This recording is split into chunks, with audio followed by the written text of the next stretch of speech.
I often feel I don't need to hear more homilies about telling me I should go and tell others. I don't know how. Do you feel that way? And if so, I want you to know you're not alone. And if you're a pastor listening to this, I want to tell you, your people don't know how. And it's okay, but keep on telling people to do something they don't know how to do is frustrating and unhelpful at the least. And that's why in today's episode, I want to talk about how can we create a culture of witness?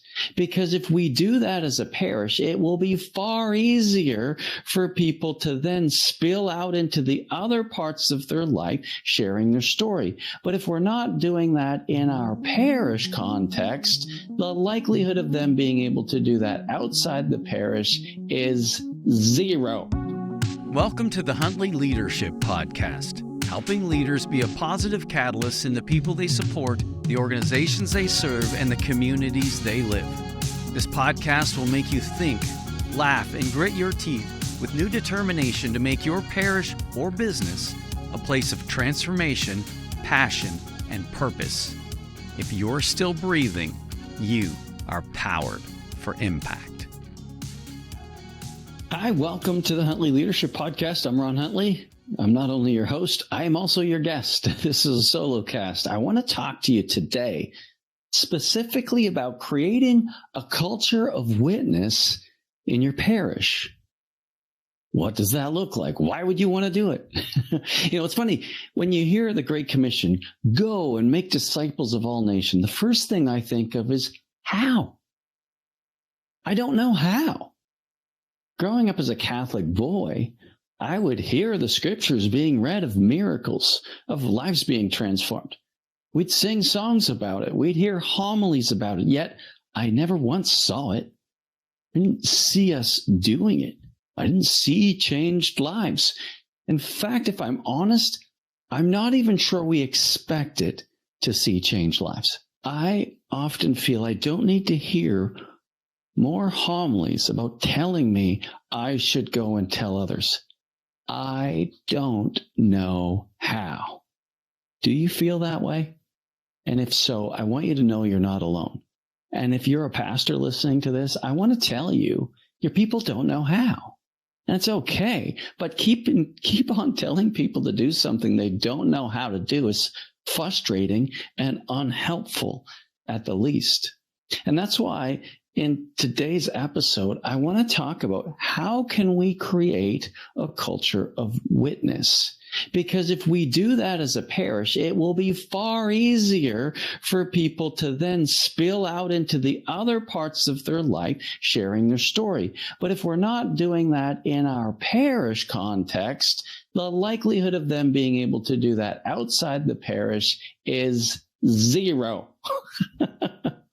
All right. So that's why today is so important. I want to let you know that this episode assumes that your parish is using some tool as a primary form of evangelization. If you're not doing that, it's okay, but you might want to pick up my book, Unlocking Your Parish. I wrote it with Father James Mallon, and it helps you begin to unpack how to use Alpha well. Now, there are other tools out there that you can use, but we've found it so helpful in our Catholic context. But this episode isn't very helpful if you don't even try to bring people into a life-transforming relationship with Jesus. And so assuming that's you, if it's not you, go right read the book or start doing something. If it is you, I want to help you because this is very, very possible and also incredibly exciting. Because the deal is this, as people fall in love with Jesus, as they encounter Jesus in a way that transforms their lives, as they're filled with God's love, they let go of unforgiveness and that frees them up from bitterness and resentment. Oh my gosh, it's so amazing. They want to tell, but they just don't know how. That's when people have that transformational encounter with Jesus, that's when they become a Christian. Going to church doesn't make you a Christian. Encountering Jesus makes you a Christian. I think it was Pope Benedict XVI who said that. This isn't a framework of ideas and moral theology. I mean, it is, but primarily it's an encounter with a person, and that person is Jesus Christ. It's only then that we truly become Christian.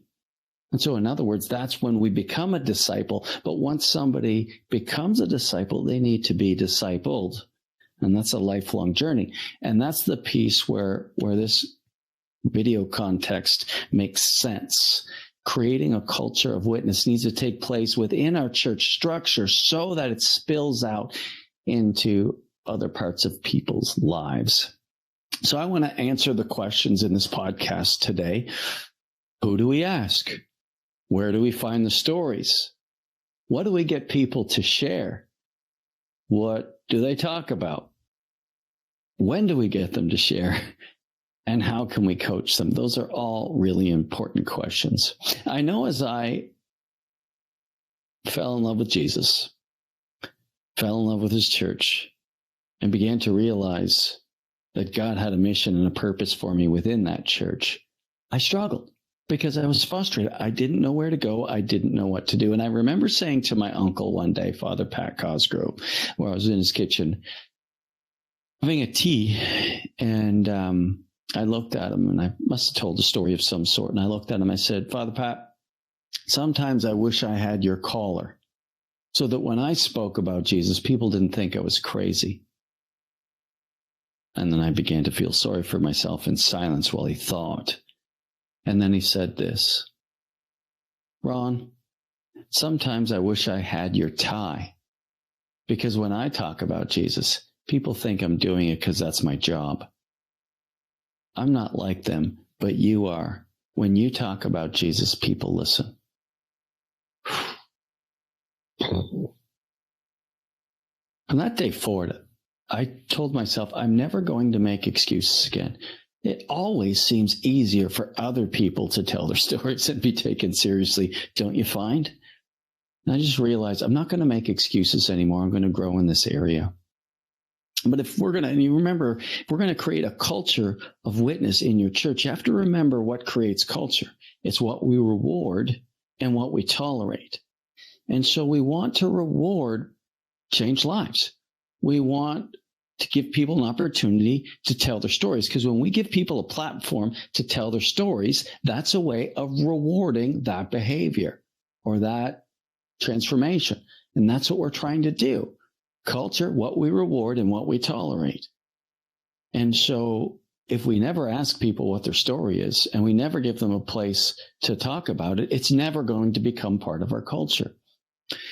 So let's give you some ideas about who to ask. Now, I would suggest if you have a staff or key volunteers, ask them, what's the purpose of your ministry? What's the primary purpose of your ministry? And if you think about what your primary purpose of that ministry is, I want you to tell me a ministry win. Tell me a story of a person who's had the benefit of your ministry in terms of its impact. And so let's say you're in serving the poor.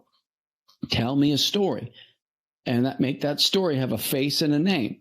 Don't just tell me something general. Tell me something specific. Make sure that story has a face and a name, and tell me the story about how they've been impacted by what's at the heart and purpose of your ministry. And so getting ministry leaders and staff people to think about that and then try to come up with a story tells them that you expect that their ministry will have an impact and will change lives. It's setting expectations versus don't ask the question, almost assumes you don't expect anything to happen. But when you start asking the questions, it makes people think about it. And they might not have a story that time, but I guarantee you they're going to want to have a story the next time. Start asking for ministry wins at staff meetings. Insist that that ministry win has a face and a name, unless it's confidential, but still change the name, but have that face and name in their mind when they're telling the story. Don't breach any confidentiality, but tell stories of transformed lives. And if our ministry doesn't have a story of transformed lives, that's a problem. Even money counters. I say that specifically because I remember one of our finance people saying, what am I going to do? Tell a story about, counting the right amount of checks or getting tax receipts out properly and on time? It's like, no. What are you not trying to build a team in your finance area? Is any of those people that you've brought onto your team, have they really appreciated using their gifts to build up the kingdom of God behind the scenes through service? All of a sudden, it's like, yeah, there's this couple, and they come in and they thank me every time because they love it. They've been at this church for so long. They've always wanted to do something like this, and they've never been given the chance. I see them at church more often. They're spending more time at the church. They're getting more involved, all because they're serving in ministry. Victory. Ask for ministry wins. Start with your staff, or if you don't have staff, who are your key volunteers, and ask them, what's the purpose of your ministry? What are you trying to accomplish? And tell me a story with a face and a name. That's a great way to start a culture of witness. And when people share their stories, congratulate them. Heap praise on them. Catch them doing things right. It's so helpful. And if that happens over and over again, people start getting used to looking for wins, looking for stories, looking for transformed lives. And staff meetings are one of your platforms for people to tell those stories. The other place you can ask, if you're running Alpha or another tool like that, oftentimes you hear about stories at tables. If in those small groups, the people running the small groups get to know those people and they hear stories. But if we're never asking them for those stories, we never hear them and we never find out what's going on. And so oftentimes after the weekend away, which focuses on the person of the Holy Spirit, I often say to the team, I want you to write a testimony of how you've experienced God through this Alpha, being on team, and in light of the Holy Spirit weekend. And I'm going to ask you to send it to me. And then I'm going to ask you if I can use it to share with the staff, because the staff work really hard behind the scenes and they don't always hear these stories of transformation. So with your permission, I would like to share your story with the staff. Well, that often makes people feel really good. You mean Father's going to hear the story? Yeah, because he cares. He cares about transformed lives. It sends a message to everybody that your story matters. And then I ask them to share it with everybody at their table in their small group. And then let them know that we would love to hear their story of impact. So it's a wonderful place to mine for testimonies and witnesses. And so those are two great places to mine for stories. But again, the other place, or I should say, the other place that can happen is in any of the ministry leads. And so we'd often have leadership summits 3 times a year. What's a leadership summit? It's a morning where we bring all the leaders in the church, everybody responsible for leading a particular ministry. We ask them to bring one other person with them. We call them an apprentice. And then we invest in them. We teach them a new skill. We share vision with them. We heap gratitude on them for the work that they're doing. But those are also great places for people to share ministry wins with one another. It's another platform. So you have your staff meetings, you have your leadership summits. Those are places where you can mine for stories. You can do it from your staff, your key volunteers, and your leaders. Wonderful ways to begin to create a culture of witness in your church. So what do we ask them to share? Or what do we ask them to talk about? We asked them to talk about what was it like before you started that ministry, before you encountered Christ, before you took Alpha. So the before story. What happened? What changed? And what's it been like since? And so those are the 3 components of asking people to tell a story. What was it like before? What happened? What specifically happened? Not generally happened. What specifically happened, if possible? And it's not always easy for people to come up with something specific. And then what's it been like since? So, and what I'm looking for is how they've encountered Jesus in that middle part. How has Jesus made a difference? And what's it been like since? And so how do we coach them? I'm going to jump right to that part, because that can be a nightmare when we give anybody a microphone and they just go on forever and they don't make any sense. That's a disaster. So I always ask people for the before, what happened, and the after. And I'll listen to them. And I'll be listening for the key component of their story. Yeah, I don't want their life story. I want where they were at. Oftentimes they'll say a bunch of things, and then I'll pull out the most relevant part. Let me give you an example. David, when I listened to what you said, you mentioned that you were at work, you were unsatisfied, your marriage was tough, and you felt a bit lost. Now, you said a lot of other things, but I think that's what people will relate to the most. So I'm not putting words in their mouth, but I am extracting the most important parts and asking for that other stuff to kind of fall away. I just say, David, I'd love it if you just say that one piece. And so then how did Jesus make a difference when you did Alpha? Well, I really like the videos. The videos are really good quality. Okay. Thank you that you thought the videos were great. But what happened? Who cares? So you saw good videos. I've seen a lot of good, James Bond movies. Like, what difference did those videos make? Which video did you feel made the biggest difference for you, and why? And so we might have to think about it. And that might be a little awkward and uncomfortable. It's okay for people to feel awkward and uncomfortable. Sit in there with them. Don't take that thinking away from them by filling it in with your words. Sit in silence and see what they come up with. Well, it was just, there's a lot of good stories that were said, and I thought things made sense. Okay. Can you remember a story that you heard that kind of touched your heart or made you think differently? Well, yeah, it was that story about the guy who made all kinds of money, but wasn't happy and was drinking too much and womanizing. And then he encountered Jesus, and then he started this water company helping bring water to people who didn't have water in third world countries. And why'd that make a difference for you, David? Because I know I'm called to more than what I'm doing now.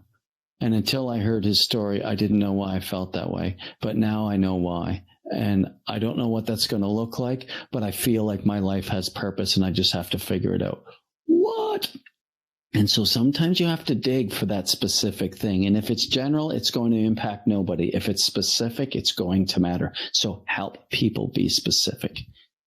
And so then I would say, David, I would love it if you just say, you know what, when I watched Alpha, they were good videos, but this one video particular connected with me.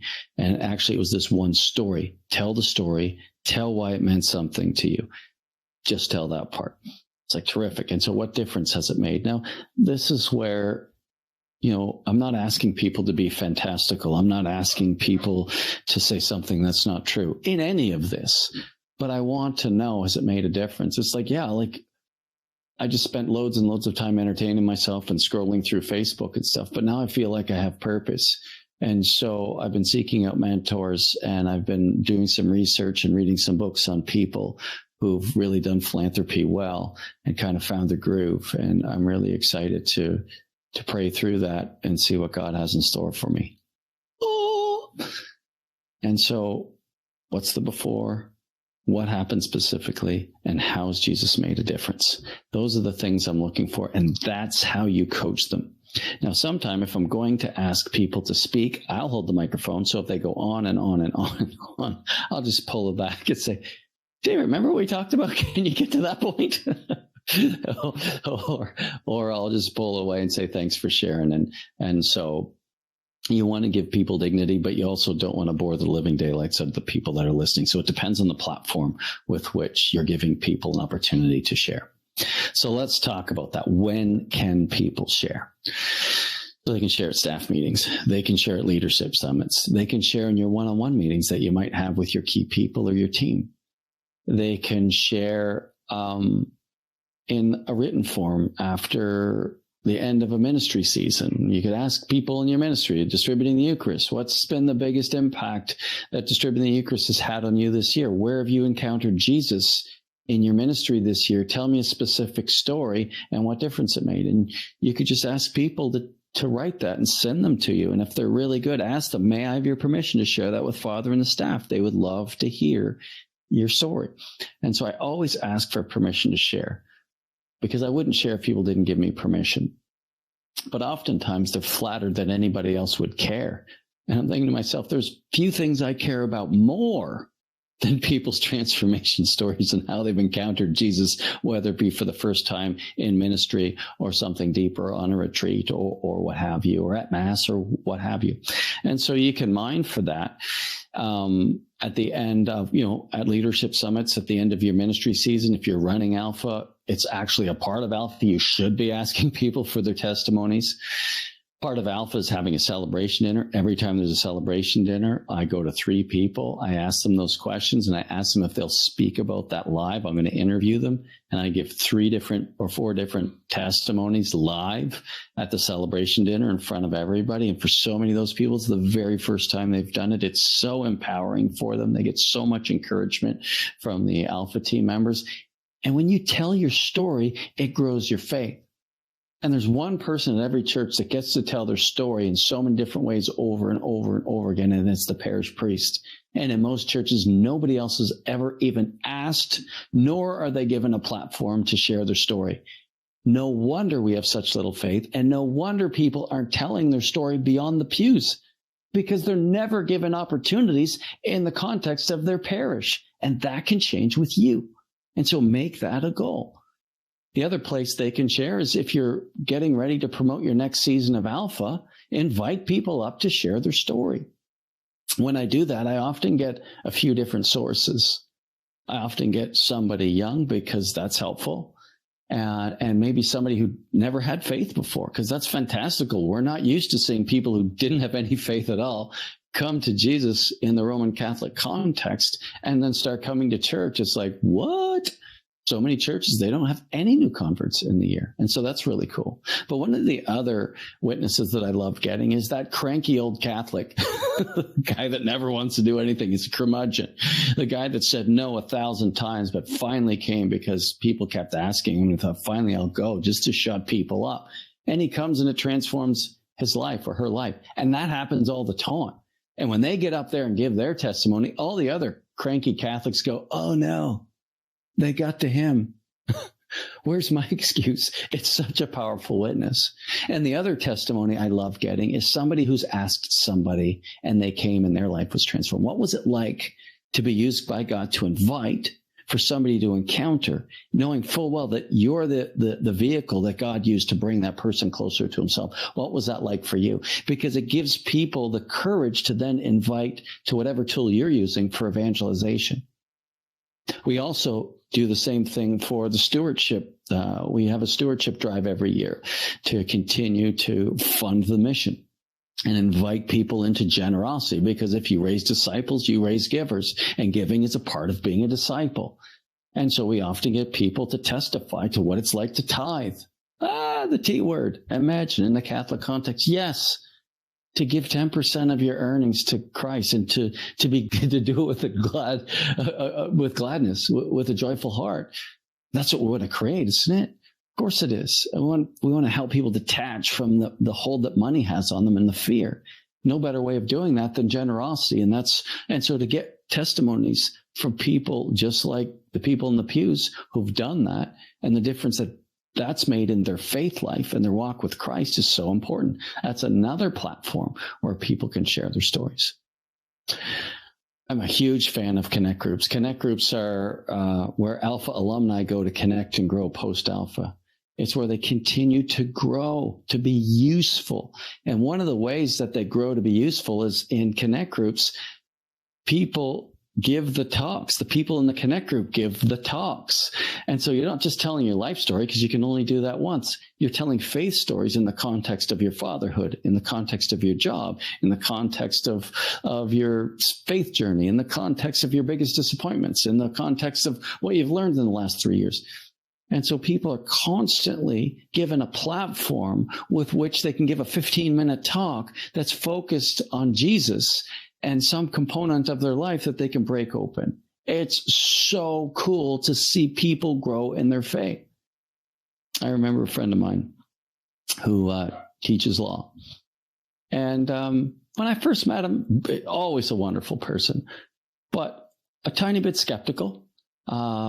the wife was, I had a joke one time when I was young, my mother made me go to church, but then I got older and wiser. And when I got married, my wife made me go to church.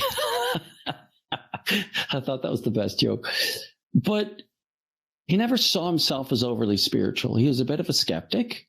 He had faith by all means, but he didn't want to drink the Kool-Aid, so to speak. And that's probably not the best term, but he didn't want to go all in because that would be a little bit goofy. That's the sense I got. He didn't say that. That's the sense I got. But as this man grew closer and closer to Christ, as he participated in a lot of the different things that we had to help people fall in love with each other and fall in love with Jesus, sure enough, his life was transformed just like the rest of us. I'll never forget getting a text one day from him saying, "Oh my gosh, you'll never believe it. I just prayed with a coworker. They're going through a tough time. And I took a risk and said, 'Can I pray with you?' And they said, 'Yes.' So we closed the door and I just put my hand on that person's arm and said a prayer with them. And he was so excited. And I was so excited. He was so excited. And I was so excited he shared it with me. And now I'm sharing it with you. It's just so wonderful when you create a culture of witness, when you expect God to transform lives, when you expect God to use people like you and me to bring about miracles in the lives of other people. My friend, creating a culture of witness is one of the most important things you can do in your church if you're ever going to go to all nations, make disciples of all nations. It's not going to happen just because you tell people to do it. You need to show them. You need to give them platforms. You need to teach them, and you need to coach them. And if we do all that around is particularly in a culture where evangelization is prioritized and sustained, my friends, we can change the world. So go and make a culture of witness at your parish. Thank you for listening. I hope this has been helpful. If it has, let me know. If you try something and it works, let me know. If you try something and it fails, let me know even faster, because I always enjoy those stories. I've got more stories of failure than I do of success. I always love hearing both of yours. I hope today has been helpful. Again, please subscribe. Come over to our website at huntleyleadership.com. Check it out. We're always trying to update it. Let us know what we can do better. Of course, we're on YouTube. We're on iTunes. We're on Twitter, I guess that's X now, Instagram. We're trying to do everything we can to help engage people in conversations of leadership that will help parishes. Why? Because my purpose is to make people great. And I can't think of a better way to do it than to help churches be wildly fruitful and successful at doing the very things that God has called them to do. And that's why we do this podcast, and I hope you enjoy it. God bless, and we'll see you next time. I want to encourage you, as you lead this week, be faithful to God and generous to others. See you next time, and remember, if you're still breathing, you are powered for impact.